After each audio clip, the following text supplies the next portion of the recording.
और रूस के राष्ट्रपति व्लादिमीर पुतिन को दुनिया की कोई परवाह नहीं है, ये तो आप समझ गए होंगे। उन्हें सिर्फ अपने देश की सुरक्षा की फिक्र है और इसीलिए आज भारत के लिए रूस का नया मैसेज भी आ गया।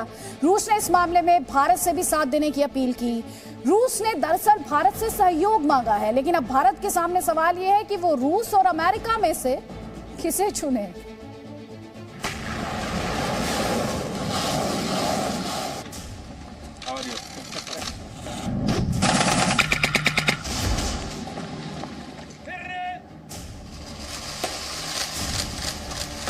राष्ट्रपति व्लादिमीर पुतिन जब भी प्रधानमंत्री मोदी से मिलते हैं, गर्मजोशी से मिलते हैं। पुतिन और मोदी की केमिस्ट्री काफी अच्छी है। रूस हर मुश्किल वक्त में भारत के साथ खड़ा रहा है। रूस से Bharat S-400 missile defence system भी खरीद रहा है। ऐसे में रूस यूक्रेन संकट पर मोदी सरकार का स्टैंड बहुत मायने रखता है। एक तरफ अमेरिका और पश्चिमी देश पुतिन को खरी खोटी सुना रहे हैं, प्रतिबंधों की छड़ी लगा रहे हैं, तो दूसरी तरफ भारत ने न तो रूस की निंदा की है और न ही यूक्रेन की संप्रभुता की बात की। यानी निष्पक्ष रहकर भी भारत ने रूस का ही साथ दिया है। इसलिए रूस ने भारत के रुख का स्वागत किया और कहा कि आगे भी सहयोग जारी रहेगा। India is playing a vital role of responsible global power. It takes independent and balanced approach to global affairs.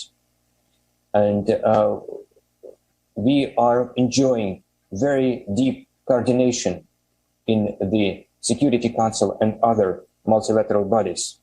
The Indian activities in the Security Council is fully reflecting the merit of our special privileged strategic partnership. Bharat ने Ukraine संकट पर सुरक्षा परिषद की emergency बैठक में दोनों पक्षों से संयम बरतने की अपील की थी, लेकिन पुतिन के फैसले का ना तो स्वागत किया और ना ही निंदा की। 2014 में भी मनमोहन सरकार के दौरान भारत ने रूस का साथ दिया था। तब रूस ने यूक्रेन पर हमला करके क्रीमिया को रूस में शामिल कर लिया था। आज भी कुछ वैसी ही स्थिति है।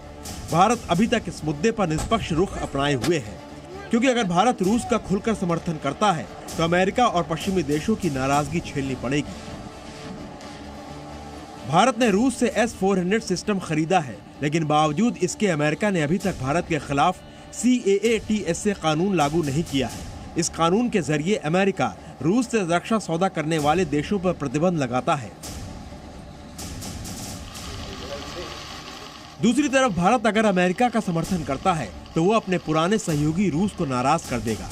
इसकी वजह से रूस चीन के और करीब आ सकता है, जो भारत के लिए ठीक नहीं होगा।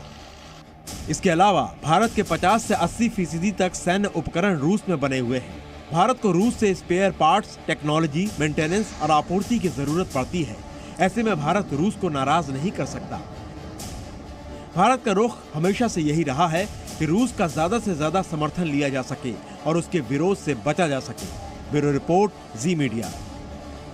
और थोड़ी देर पहले हम ये सवाल पूछ रहे थे कि क्या रूस प्रतिबंधों को देखते हुए बैक डाउन करेगा। रूस की तरफ से एक बड़ा स्टेटमेंट आया है। क्रेमलिन द्वारा ये साफ कर दिया गया है कि अमेरिका के प्रतिबंधों के सामने वो झुकने के मूड में नहीं है। रूस के पलटवार के तौर पर इसे देखा जा सकता है, क्योंकि रूस ये कह रहा है कि अमेरिका के प्रतिबंधों का करारा जवाब दिया जाएगा।